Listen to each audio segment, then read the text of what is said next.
les scientifiques hébreux du Technion Israël ont réussi pour la première fois à incorporer des nanotubes de carbone dans l'hélice de l'ADN, transformant ainsi une molécule biologique en un composant conducteur. Il s'agit d'un transistor biologique qui se comporte comme un minuscule conducteur lorsqu'on lui applique un courant électrique, qui ouvre la porte à la production semi-automatique de composants électrobiologiques très complexes, qui ne peuvent être créés manuellement.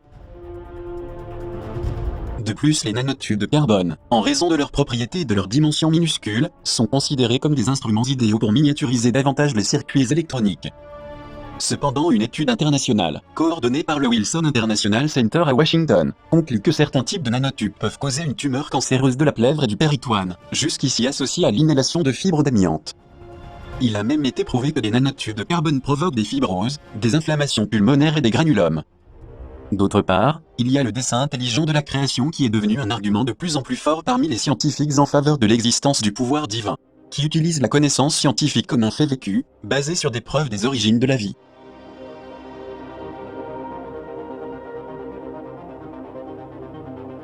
Des scientifiques et biochimiques de renom tels que Michael Bay, William Dembski et Stephen Meyer prétendent que certaines caractéristiques de l'univers et des êtres vivants proviennent d'une cause intelligente, et non d'un processus aveugle tel que la sélection naturelle, comme le prétend Charles Darwin.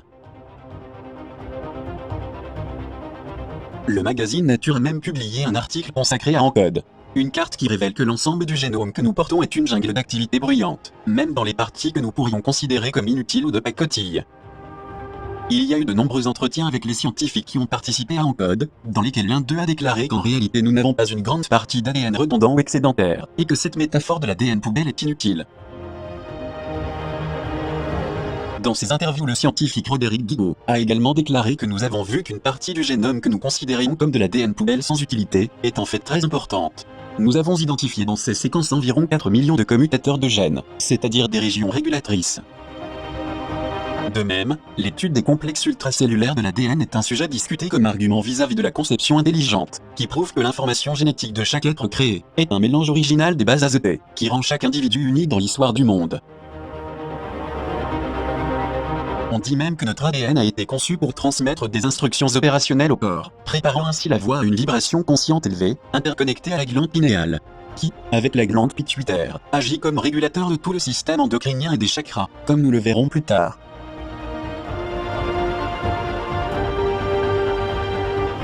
Chaque cellule de notre corps et l'ensemble du système endocrinien sont reflétés par la matrice d'ADN humain, ce qui indique qu'avec notre ADN en mouvement, nous atteindrons de nouveaux niveaux de connaissance, car ce même ADN provient de l'univers.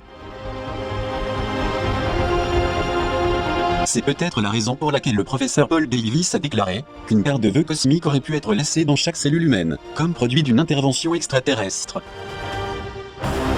Ainsi, ces découvertes scientifiques corroborent qu'il y a eu création d'un dessin intelligent, avec tous ces processus et structures fondamentaux pour la vie et la santé des personnes. Ce concepteur intelligent de la vie est bien présent, alors que des efforts redoutables sont faits pour barrer notre route vers les étoiles et nous imposer une robotisation athée.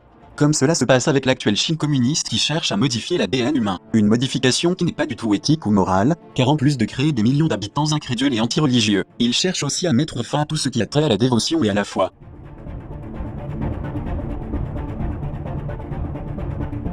C'est pourquoi le régime dictatorial communiste chinois prône la promotion de l'idéologie chinoise, en promettant des aides économiques irrésistibles comme un piège, pour que les gens du monde libre abandonnent les principes moraux, éthiques et spirituels, et contribuent à soutenir l'affirmation de Karl Marx, selon laquelle les religions sont l'opium du peuple. Cependant, hormis ce piège infâme et malveillant créé par le gouvernement communiste chinois, pour détruire notre âme conscience et convertir le monde à l'athéisme et à l'anti-religion, il existe également des preuves évidentes d'un tout nouveau type de médecine, dans laquelle l'ADN peut être influencé et reprogrammé par des mots et des fréquences, sans couper ou remplacer les gènes individuels.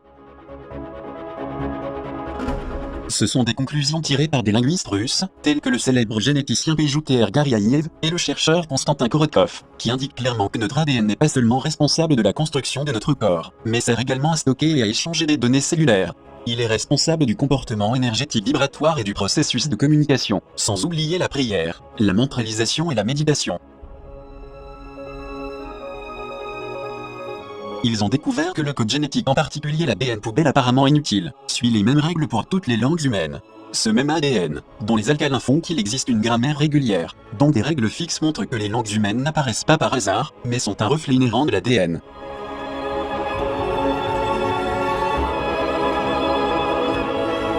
Et en ce qui concerne ces 3 facteurs fondamentaux que sont la prière, la mentalisation et la méditation, des études récentes ont corroboré que la réalisation de ces pratiques ralentit le vieillissement cellulaire, améliore l'humeur et induit des émotions positives, augmente l'immunité et soulage la douleur et les états dépressifs. Puisqu'il a été découvert que la pratique de la méditation est plus efficace que les mêmes antidépresseurs, car elle est naturelle et non artificielle.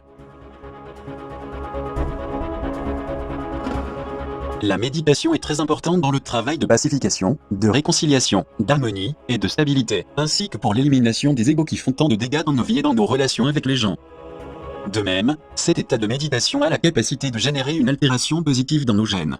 Il est scientifiquement prouvé que la pratique de la méditation, si elle est consciemment dirigée et sans interférence du mental, déclenche des altérations épigénétiques bénéfiques dans le génome, ce qui est extrêmement précieux pour notre indispensable éveil et notre évolution. Cela prouve qu'il y a une immense puissance dans la fréquence vibratoire subtile, à la fois de la méditation, du langage et du son, avec pour résultat le fait que l'origine de la vie humaine a été une création générée par les ondes d'une conscience cosmique. Now, this word coherent comes up again and again when we talk about the quantum field. What does it mean? Well, coherent means all of the same frequency or vibratory rate, all in phase or synchronized, all moving together in the same focused direction. This piece is really key when it comes to awakening DNA, because we have to achieve a coherent state to do so. Energy, words, and sounds of the right frequencies can communicate with the DNA. They found that the non-coding sections of DNA follow the same syntax rules as human languages, as we'll see in a moment. But because of this, DNA can be influenced and reprogrammed by words and frequencies. Using what they call wave genetics, these Russian scientists explored the vibrational behavior of living DNA. And what they found is that living DNA reacts to language so long as the proper frequencies are used. And the way they tested this was by modulating the words onto laser light and radio waves, tuned to the right frequencies, and then beamed this at the DNA to observe how it would respond. They concluded that DNA acts like a holographic biological internet, using light, words, and sounds to communicate.